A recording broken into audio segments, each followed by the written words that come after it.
Ever wonder how banks make their money? Do you think they could be offering to store your money for free, even giving you a small but tiny interest rate? You might be surprised how much more money they're making off of you, and today's video is all about how banks make their money. This is Fraud Explained. To enjoy more videos, subscribe to my channel and click the notification bell, or else I'll be looking into you too. 97% of the money in the economy today is in bank deposits, compared with just 3% in physical cash. Banks typically make money in three ways, each one specially designed to utilize your money to grow the bank's money. Stay until the end to see the biggest moneymaker for banks that most people aren't even aware of. The money that banks create isn't the paper money with the logo of the United States Federal Reserve System. It's the electronic amounts that pop up on your screen whenever you check your balance at an ATM. Right now, this kind of electronic money, bank deposits, constitute the majority 97% of all the money in the economy. Only a small 3% is still in that old-fashioned cash that you can hold and dream of swimming in.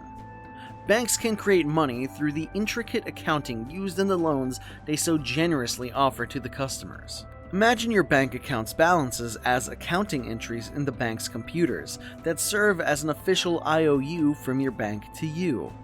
Through the technology of debit cards and internet banking, you can spend these IOUs in the same way you would your dollar bills. In essence, these high-tech IOUs are the bank's way of effectively creating a substitute for money. Remember those days when banks competed to offer interest rates of 3% or more through high-yield savings accounts? We all rushed to open an account and never stopped to wonder how the banks could offer such rates. These savings accounts tie back to the first and fundamental way banks make money. When you deposit money into your bank account, you're giving your bank permission to use your money to provide loans.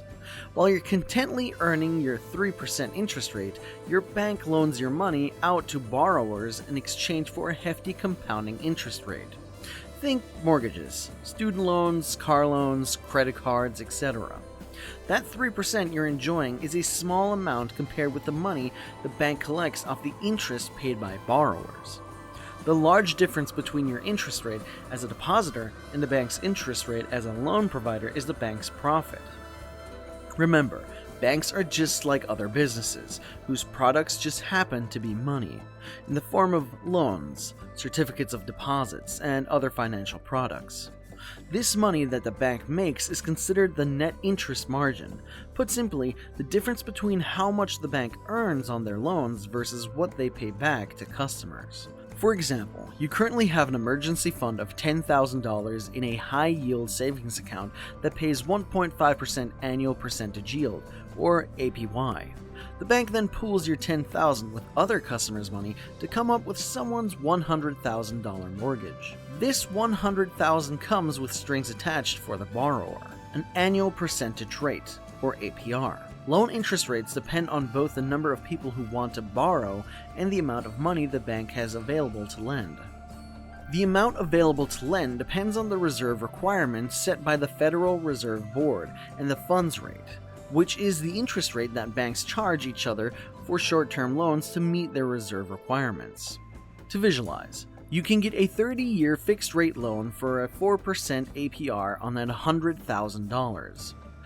For a 30-year loan, this roughly equals $72,000 in interest to the bank.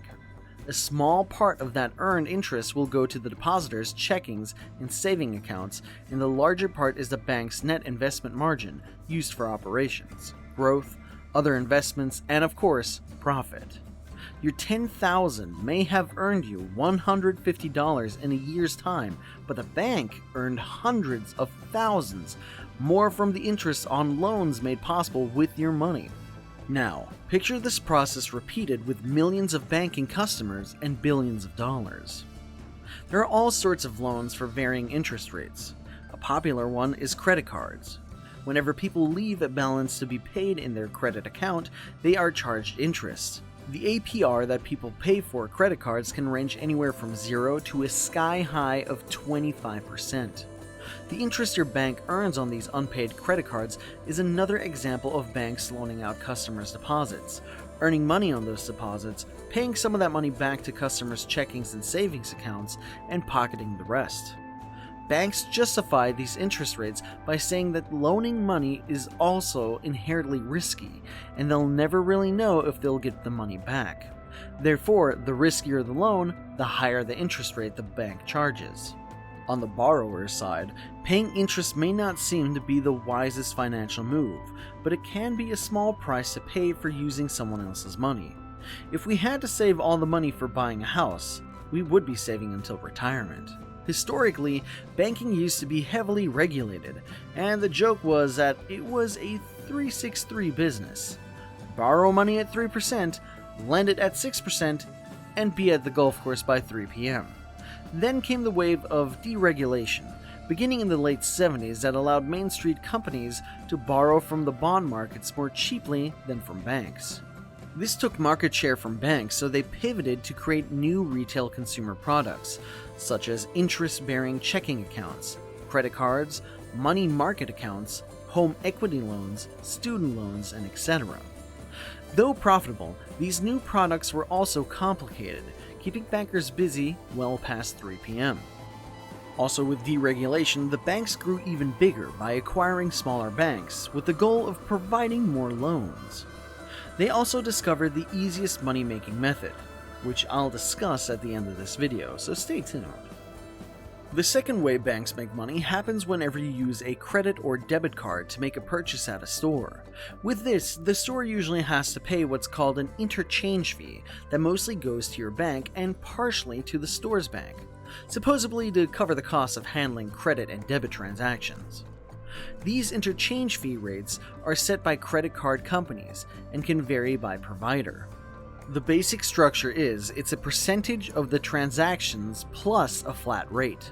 For example, if the interchange rate is 2% plus a 10-cent fee for every transaction, the store would have to pay $2.10 for a $100 purchase.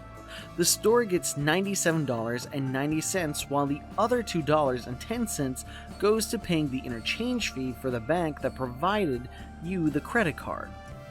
When you see the card minimum in stores or restaurants, it's most likely because they're minimizing the flat rate fee that comes with each transaction, which can really add up with those smaller transactions. This puts a heavy burden on businesses to the point that they have been fighting to lower the interchange fee rates and have had some success with capping interchange fees on debit card purchases. The easiest and arguably most lucrative part of the banking business are their fees. Banks find ways to charge their customers all sorts of fees. If you go through your checking or savings account agreement with your traditional bank, you will see the long section listing out all the fees and penalties they impose on unsuspecting customers. If you're curious, you can easily Google your bank's fee schedule. Some even have online guides on how to navigate all of the fees associated with your checking or savings accounts. Some common fees and penalties include monthly service fees, minimum deposit limits, withdrawal penalties, ATM fees, overdraft fees, and foreign transaction fees. A common source of headache for customers are ATM fees and overdraft fees. Additionally, the average overdraft fee has increased virtually every year for the last 20 years. You can easily see the incentive for banks to push these fees when you analyze their practices, since it would be easy for them to prevent debit card overdrafts at checkouts and ATMs by denying the transaction or warning the customer, but they don't. On the other side of the transaction, majority of people would prefer their debit card purchase get denied at checkout to avoid getting hit with an overdraft fee, according to the Center for Responsible Lending.